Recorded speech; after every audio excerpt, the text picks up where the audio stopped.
start by saying, as you saw maybe on the website, I used to have a 1,000-square-foot studio, which is about 4 times. I was doing book and paper conservation, restoring rare books and documents for museums and libraries, individuals. And after 38 years or so in the business, I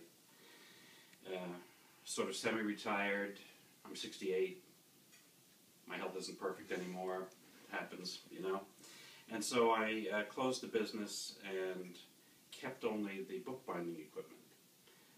So I still do bookbinding and book repair for myself and for individuals. So we have here, this is a large paper cutter.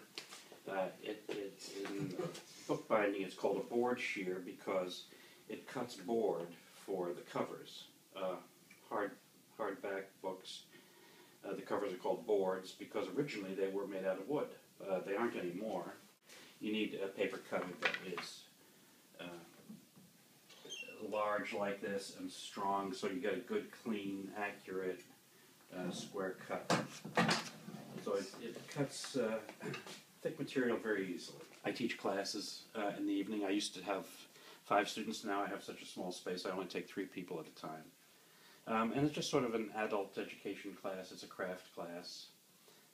People work on their own projects. A picture of the board shear.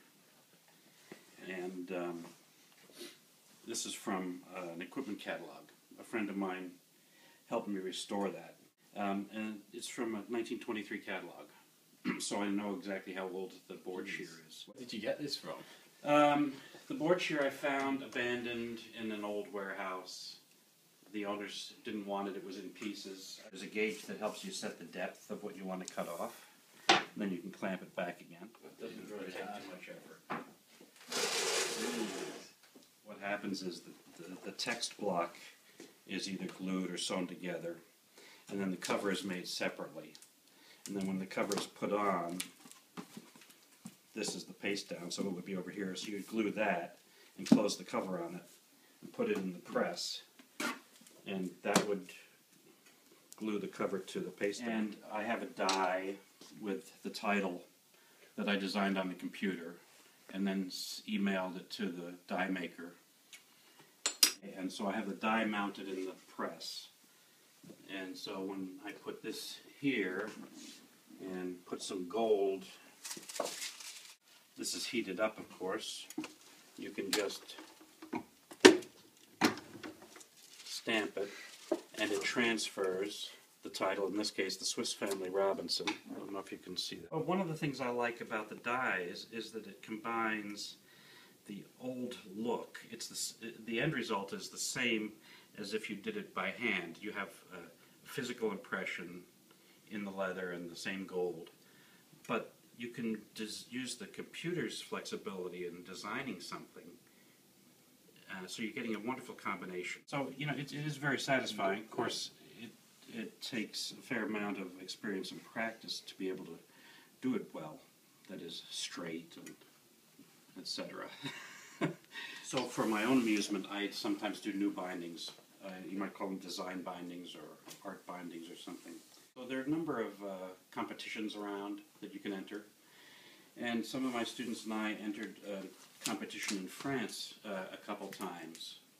There was a biannual exhibition that took place in a small town in the South Atlantic coast of France, south of Biarritz.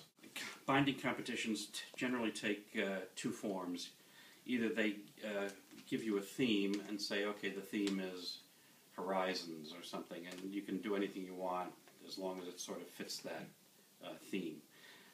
The other kind is one where they pick a particular book, and everyone binds the same book. This one is, so of course they're in French, L'Atlantide by Benoit, and it's a book about the Queen of Atlantis, which in this story takes place in the Atlas Mountains in the Sahara Desert. So I chose to do a sort of Islamic style binding, thinking with envelope-shaped flap is very typical of Islamic bindings. And this particular headband is called a chevron headband, which is also common in Islamic bindings, but not in Western. The marbled paper on the inside was done by a friend of mine here in St. Louis, Curtis Finley. So this is hand marbled paper. It was Around the World in 80 Days, or Le Tour du Monde en 80 jours. And so I like maps, and I wanted to incorporate a map into the design. So I did a binding that had a map of India and Ceylon, because that showed part of the route. So they came on the steamship to Bombay and the train across to Calcutta and then on. So this is two different pieces of leather that were sort of fitted together like a jigsaw puzzle and then tooled.